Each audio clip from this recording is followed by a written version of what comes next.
I think WikiLeaks has been incredibly important from the perspective of journalism. We've known that you could leak stuff in that way for many years, but we've never seen it happen both on that scale and with that impact. And I think, as you said, the impact was partly as a result of the collaboration with existing media.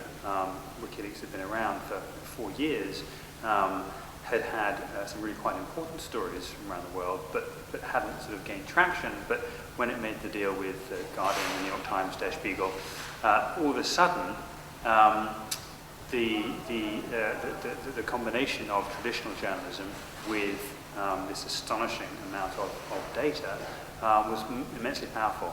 And not only is it leading to what looked like sort of changes in policies, changes probably in laws, it certainly has had, if not a direct, certainly an indirect effect on the Middle East and the revolutions that are now happening there.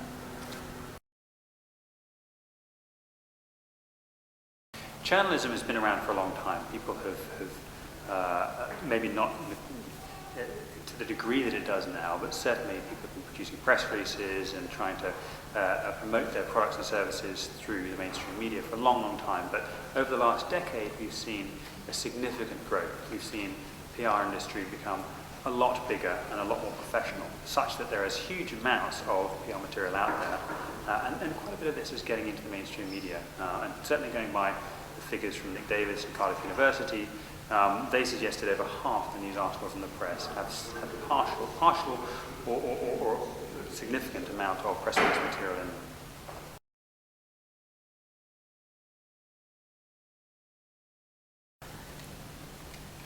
I think the line between a professional and an amateur, and by an amateur I mean someone who's either not paid or not paid a salary on a regular basis, is blurred massively. And I think that in many ways that can be quite a good thing, because I think there is a huge amount of expertise, experience, which we're now getting access to, which we didn't have before, because media was so constrained. Not only that, but we have what I guess I call accidental tourism, which is essentially wrong place, wrong time.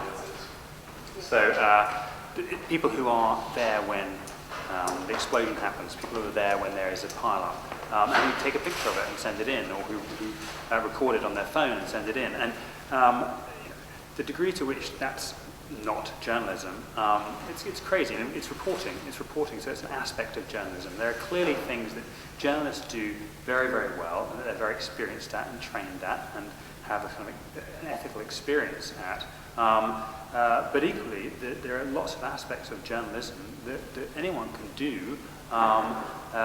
It's whether or not journalists can then, professional journalists can then add value to it.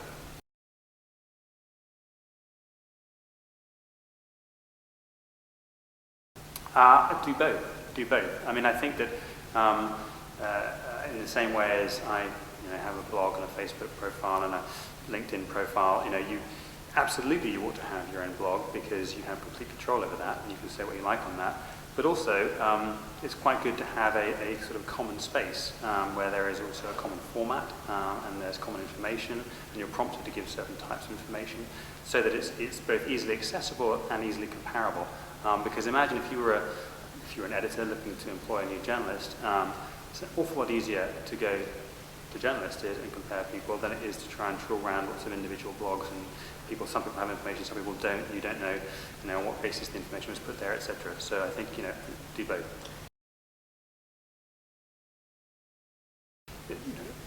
People talk about the death of journalism, but I think what they're talking about is the decline, hopefully not the death, but the decline of the existing journalism industry. Journalism itself, I think, is both thriving, but also we're in desperate need of journalism. I think that the need for journalism to help us understand, to help us navigate through this crazy abundance of information is central. I mean, I was talking a bit about the Middle East and the example of someone like Tahrir Square. Now, I can go on as a non-journalist onto Twitter, and I can try and work out, by putting in the hashtag Jan25, I can try and work out what's happening in Tahrir Square. But I'm just looking at a stream, a huge stream of tweets coming out of Tahrir Square. I don't know which ones to trust. I don't know which ones are real and which ones are not, and I don't know who's a good source to follow and who not. But people do. Andy Carvin has been doing this pretty much as a living for the last few weeks, and there are other people, other news organisations that have curated and done the sort of groundwork to say, actually, this is a great person to follow. We'll follow them. And actually, this person has just spotted something. So you absolutely need journalism, and that's just one example. But I think there are a huge number of examples. The other great example at the moment is local government spending. Local governments put out masses and masses of data.